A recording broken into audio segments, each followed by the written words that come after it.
Hey guys, it's Miss Chavez coming at you again, but this time with non-restrictive elements. So obviously today, that's what we're going to be talking about, what they are, how to use them, how we signal them in sentences, and we're going to be really focusing on using the specific punctuation to set off these non-restrictive slash parenthetical elements in our sentences. And then you guys will have a quiz that will have 6 sentences, and you'll have to rewrite them using the non-restrictive punctuation. So it'll be real fun. And then this week, the week of 9/21/20, you're going to have this video lesson. You'll have a practice sheet. You'll do an IXL, and then you'll do the quiz. Okay, so let's talk about a restrictive element versus a non-restrictive element. So a restrictive element is essential information to the sentence. It is not set off by commas, and you can't really have the sentence make sense if you take this element out. So, for example, the children need shoes that were sturdy. There's no comma there. If you were to take away that were sturdy, you would just have, shoes that were sturdy. You would just have the children needed, and that doesn't really make sense. So, if we flip over and hide this so that we can see our non-restrictive elements. This is information that is not essential to the meaning of the sentence and provides additional information about the subject. It is set off or distinguished with commas, dashes, parentheses, colons, semicolons. But for our purposes and intents, we're just going to focus on commas, dashes, and parentheses. So our example sentence says, the children who played basketball needed sturdy shoes. So if we take out who played basketball, the sentence would read, the children needed sturdy shoes, which of course still makes sense.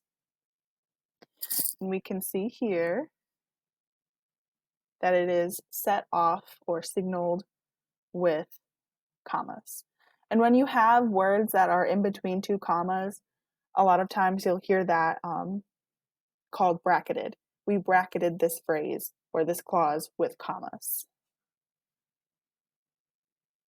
It is also important to note that usually, not always, but once again for our intents and purposes, we are going to insert our non-restrictive element after the subject. In this case, the subject is the children. Okay. Next slide, please. There we go. So, time to DTT. If you hear me say DTT in this video or other videos, I'm going to be talking about defining that term. Put me there. Oh, nope, go back. So the first term that we're going to define is clause. And I'm just going to run through these real quick because you guys are in 6th grade and I'm more than positive that you know what these are. But just in case, you've got some dust or cobwebs in your brain, we're going to go over it real quick so that we're all on the same page. So the first term we're going to do is clause. And a clause is a group of words that has both a subject and a predicate. A subject is our second term, and that is a part of a sentence that contains the person or thing performing the action or verb in a sentence. That verb is usually the predicate that signals that predicate part of the phrase. And predicates must contain a verb. The verb requires or permits other elements to complete the predicate or prevents them from doing so. Okay, so why are non-restrictive elements important? Why should we use them? What's the point? Well, a couple different reasons. The first reason is that it provides additional information about the subject. That information may not necessarily be like life or death important, but it adds to the sentence and it gives us more to work with, more detail. And sometimes that information can be important. The second reason is it adds or takes away emphasis. So if you're really wanting to put emphasis on a subject or stress a certain point, using non-restrictive elements is a great way to do that. It also increases the variety in your writing. If all of your sentences start with I and are simple sentences that have 5 words, people aren't really going to want to read that because it's boring to read. I'm sure you guys, especially now that we are virtual learning, have seen PowerPoints that just have so much information and not a lot of variety in it. And you're like, this is boring. I don't want to read this. Well, that's why you use non-restrictive elements. It gives you some variety and it keeps your mind working and not bored. It also allows readers to infer your tone, which we will get into more when I go over why we use and when we use the different punctuation.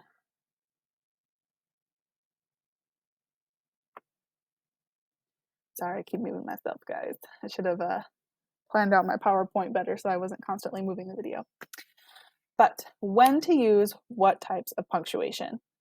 So as I've mentioned before, primarily we're going to be using commas, dashes, or parentheses. And we'll start with commas just because they're the most neutral and the most commonly used. Actually, I think I just read a statistic that said that commas are more used than periods, which I find really interesting. Anyways, commas always give a neutral emphasis on non-restrictive elements. So in other words, the information is seen as neither strong or weak. It's not necessarily important, but it's not necessarily an afterthought. It's just additional information for us to use and consume or clarify. A lot of times you'll use commas to clarify. Dashes are a very potent mark. We're going to DTT real quick. Potent meaning strong or mostly strong. But a dash is a very potent mark that puts strong emphasis on words it sets apart from the main clause. Basically, when one needs to put stress on a particular thing, one calls on the dash. So if you are writing a sentence and you want to make sure that the reader knows this thing, like this is an important piece of additional information, or you feel a strong way about it, or when you read it in your head, like you are emphasizing those words using dashes. Parentheses, for all practical purposes, they function in exactly the opposite way of dashes. A lot of times they take away emphasis, or they're seen as an afterthought. And many readers consider the information in parentheses to be nearly skippable, where you could leave it out, but it's still nice to have in there, nice to know. There, no, go back. So these are just example sentences so that you guys can see what I mean by when we use it. So the first sentence says, we asked a neighbor that lives next door for directions to the dog park. Again, it's not really important information, but it's not necessarily not important information depending on the context. It's just neutral. You're not reading it like that lives next door, and you're also not reading it like that lives next door. It's just we asked a neighbor that lives next door for directions to the dog park. The second example sentence is when we're going to be using dashes. So it reads, we asked a neighbor who had a huge pit bull for directions to the dog park. We're really stressing the fact that he had a huge pit bull. We want to make sure that the reader knows, like, it's a huge pit bull. We're putting emphasis on that. And our third sentence, it reads, we asked a neighbor, Mr. Jacobs, for directions to the dog park. So in this case, Mr. Jacobs is in parentheses. We really could leave it out and the sentence would still be just as fine without it. We really don't need that extra information, but it's there for us to use if we do need it later in the conversation or later in the story if you're reading a story. And then again, these are all inserted into our sentences directly after our subject. All right, so some other words that you can use to signal your non-restrictive element are who, whom, whose, which, when, where, and that. So all your W words. And it's just another sign to the reader that this is some extra bit of information and it provides detail. So our example sentences are, we asked a neighbor for directions to the dog park, which was newly built. And our second sentence is, we asked a neighbor who was also walking their dog for directions to the dog park. And in that first example sentence right here, you'll notice that I didn't put my non-restrictive element directly after the subject, which is okay, but it's a little bit harder to tell as the reader that like this is intentionally done. A lot of times it can come off as an afterthought, which is why you want to put it directly after the subject. That way the reader knows that you're putting this here with intention.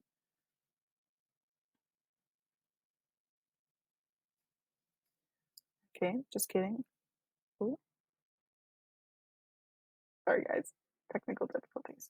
All right, so I am going to do this here with you, and then I'll ask you questions about it on Edpuzzle, but I'll do it first, that way I can model it for you. So the first question we have is rewrite the sentence adding a non-restrictive element using dashes. So the key words there are non-restrictive element and dashes. They want us to put emphasis with intention into this sentence. So I'm going to escape out, that way I can type.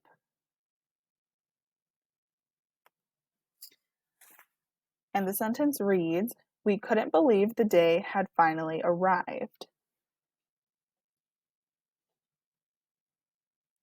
So our subject is the day.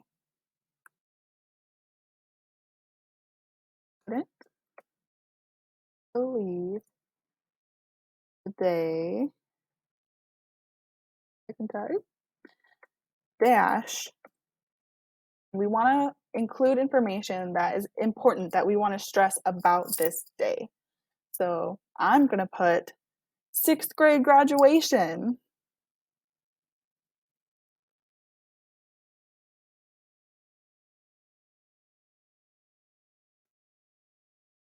Finally arrived.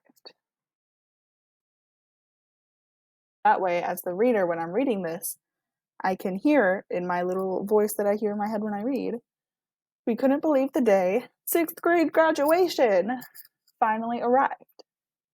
I know that the writer is putting intention and emphasis on that term because it's important. Is it necessarily necessary? No, because the sentence still makes sense without it, but it's nice, important information to know. That's why they couldn't believe that the day had finally arrived. They were excited that it was 6th grade graduation. It was something that they thought was never going to come or felt like it was never going to come. Okay, so the next one says rewrite the sentence adding a non-restrictive element using commas. And the sentence reads, the puppy wandered around the yard. So in this sentence, our subject is the puppy. And we're using commas. So I want to make sure that I'm including a nice neutral bit of information where it's not super important, but it's not necessarily an afterthought either. So I'll put the puppy who was 3 months old, wandered around the yard. So in this case, it's just giving us a little bit more information about the puppy. The puppy, who was 3 months old, wandered around the yard. It also gives you some imagery so that when you're reading, you can picture this small 3-month-old cute little puppy wandering around the yard. All right, the third question is rewrite the sentence adding a non-restrictive element using parentheses. So remember, parentheses are very weak emphasis. It's almost an afterthought. And the sentence is, my brother purchased his own car after saving for 2 years. So in this sentence, our subject is my brother. So when we go to write our sentence, we want to make sure that we're putting in our non-restrictive element right after the words my brother. And parentheses, I'm going to put Carl purchased his own car after saving for 2 years.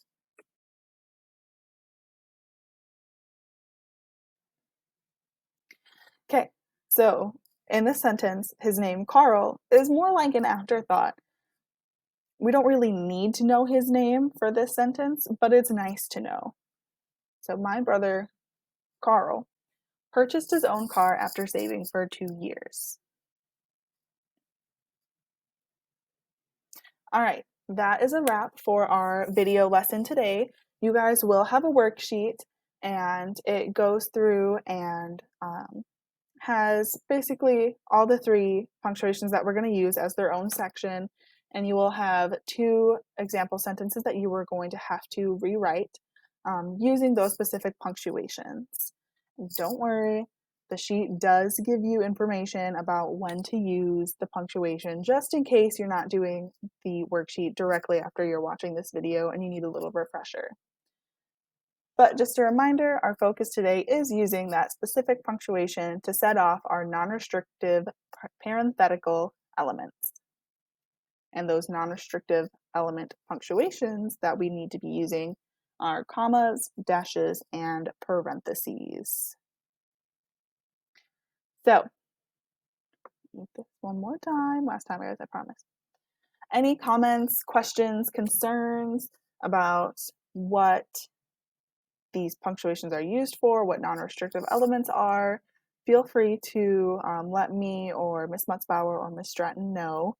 And then if you have any celebrations about your week, we'd love to hear them. We miss having you guys in person and hearing from you. So if you just want to let us know a celebration from your last week, something you did really well on, or something exciting that you guys did, let us know during our next live lesson, like when you are entering the chat. Not during the lesson, but before that, while we're doing attendance and all of that. All right, we're all done. Have a nice day, guys. See you later.